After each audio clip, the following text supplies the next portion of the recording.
Hello everybody, welcome back to another video by Jay Bowman. Today I'm looking again at one of my favourite synthesizers, the Kodamo Mask1. Last year I released an album made exclusively using sounds and effects from the Mask1. The album is called Masquerade. Kodamo were kind enough to release a bank of the patches which I used to make the sounds on the album. That bank is available to download for free from their website. My previous video was a sound exploration, diving into the bitmask oscillators and exploring the sounds you can get from using these unique features of the synthesizer. This video is going to be a little different.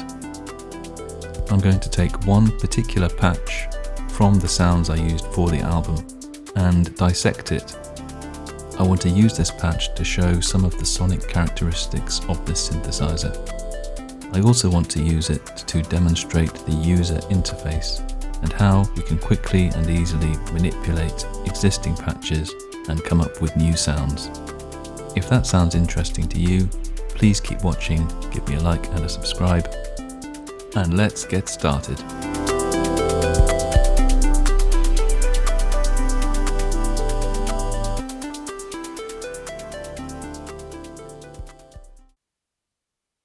I'm going to look at my patch J Bleeps, and here's how it sounds.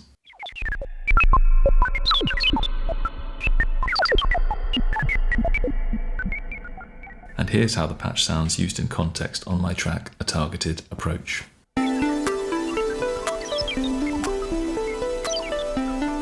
I'm going to use this patch for three purposes. First, I'm going to see how we can reverse engineer a patch on the Mask1 and work out what parameters are having what effect on the sound. Second, I'm going to use it to look at the LFO and some of the features of that. And third, I'm going to use it to look at the character of the filter. So first things first, how do we reverse engineer a patch on the Mask1? If we just call up a patch, we are getting some visual feedback here. We can see that LFO1 light is blinking. And if we play the sound, we can see that this visual feedback is telling us that LFO1 is modulating the sound, and also we can see the rate at which it's modulating. But these other buttons, what's going on with them? Now behind each button is a menu of parameters. The good news is that each menu is only one level deep, except for these first four buttons where there is a shift key, this envelope key, which gives you envelope settings for each of the two oscillators, the noise, sound source, and the filter. So if I push the envelope key, if we look at oscillator 1, we can see the level of the envelope is 0, so we can ignore oscillator 1 for this patch. We can see that the same for oscillator 2, the level is 0, so we can ignore oscillator 2. For the noise, the level is 20, so we can look, using this parameter key, we can see the parameters of the envelope, the attack, decay, sustain, and release parameters. We can also see that that envelope is not looping. In the filter envelope, we can see that the level is 10, so there is some filter envelope being applied. And we can see that it is looping. So by taking off the envelope key, we go into the main menu for the filter. So here we see the cutoff is 0, resonance is 30, which is full. The mode is bandpass. There's no tracking, and we're on 12 dB per octave setting. So LFO1, I've already mentioned, we can see that something's going on there. LFO2, the light is off, so that's having no effect. FX, we've got two effects. So effects 1, the balance is 0, so that's not having any effect. Effect 2, the level of the balance is 15. So what effect type is being used here? It's reverb, and we can hear that. Up, there's no effect there, none. Pitch, So the pitch envelope, we've got start of 0, end point of 0, so there's no effect from the pitch envelope. So now we have a basic overview of what's going on with this patch. The noise is having an effect, the filter is having an effect, and LFO1 is having an effect. So let's have a look at LFO1. So we can see the amount of modulation is 10, the speed is 13, destination is filter cutoff, and it's using the random wave. Now there's a delay setting, but that's at 0, so that's not being used. And there's a decay setting for the LFO as well, which is at 0, so that's not being used. That means that the LFO will just carry on at the constant rate of the amount, which is set at 10. Now I can increase the amount, so the maximum is 15. And 0 is the minimum, obviously. Push the compare button and we go back to the patch as it originally was rather than as how we've changed it. So that's useful for comparing when you're doing sound design.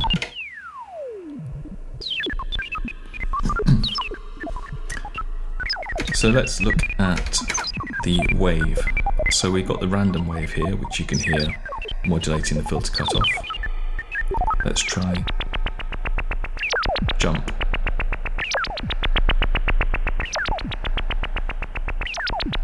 If I reduce the speed a bit,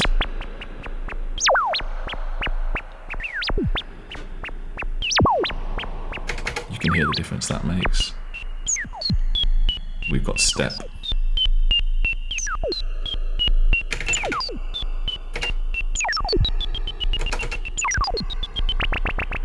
We've got saws, which is like an up ramp and a down ramp in a pattern. We've got down ramp, we've got up ramp, we've got square wave, and we've got sine. So let's increase the maximum amount of modulation, and let's increase the speed up to 16. So here you can hear we've gone into audio rate. There's a little trick for increasing the rate of the LFO further. If we go into the mod section, we can see the mod wheel destination is LFO1 speed. If we increase the mod amount for the mod wheel to the maximum, and then we increase the mod wheel, we turn up the mod wheel, you can hear the speed is going further into audio rates, which can be handy.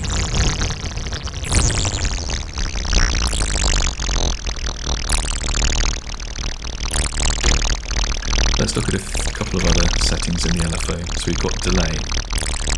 Let's increase that from 0 to 8. So there you hear we've introduced a period of delay before the LFO comes into effect. And we've also got decay. So at the moment it's 0.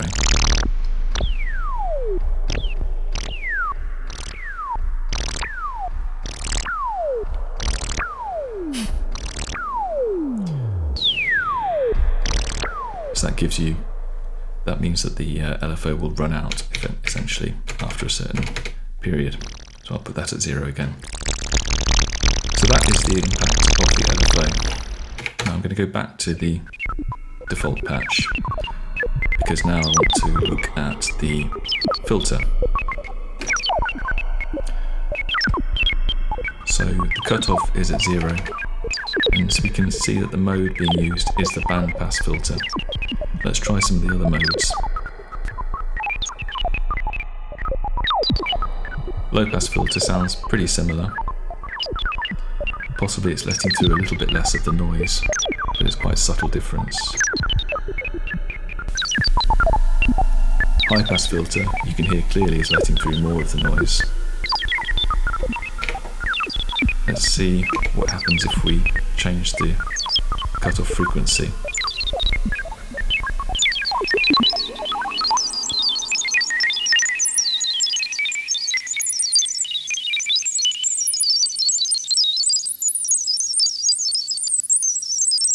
although that's being modulated by both the filter envelope and the LFO1, changing the default cutoff frequency can have quite a big effect.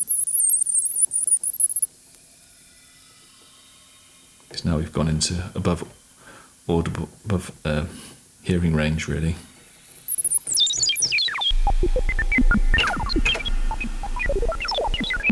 So back to bandpass, that's the default setting for this patch. And notch is having no effect at all because the resonance is turned up. The other filters self-resonate, but the notch filter does not. But here we can hear the effect that's having of the notch frequency being modulated by the LFO and the filter envelope.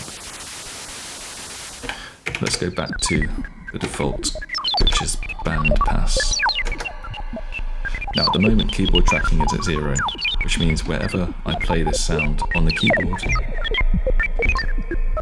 it sounds the same. Let's turn keyboard tracking up.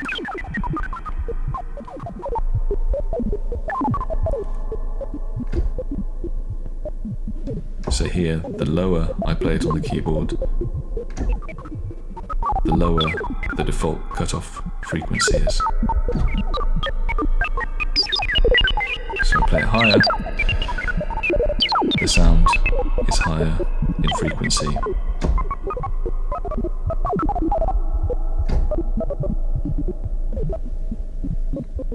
So that can have quite a big impact on the sound.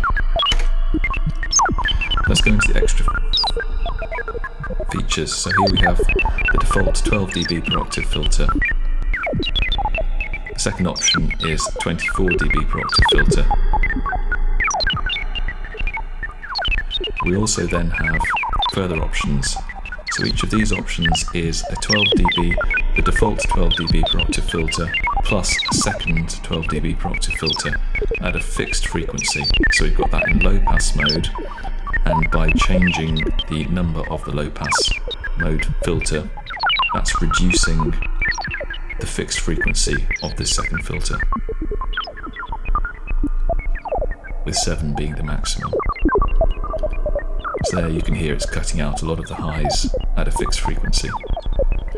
Then we have the same, but in reverse with a high pass filter. So we have the default 12 dB per octave filter with a second high pass filter afterwards at a fixed frequency. And by increasing the number, we increase the fixed frequency of that second filter, which is obviously used for cutting out lows. So let's go back to the default. And at the moment we have both the filter envelope and the LFO modulating the filter. Let's remove the LFO altogether so we can just hear the filter.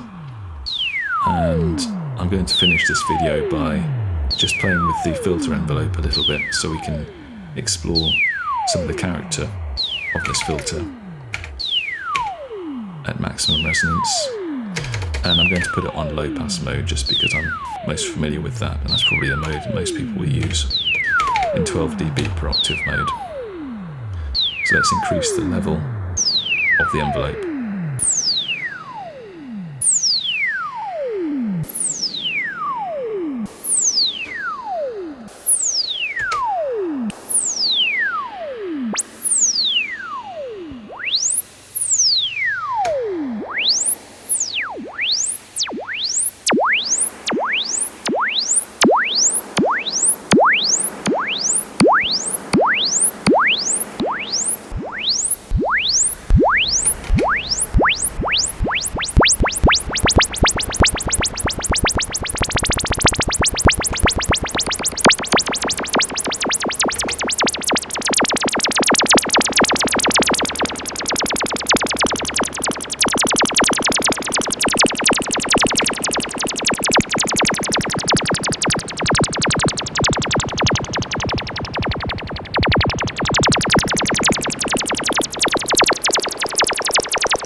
Reduce the resonance a little.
there, you can hear it's a completely digital filter, but to me it sounds really lovely, even at high resonance settings like this.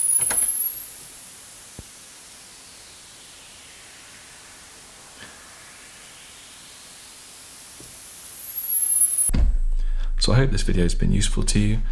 If it has, please like and subscribe, and if there's more demand, then I may do further videos exploring other patches on the Mask1. Thanks very much for watching, and I'll catch you on the next video. Goodbye.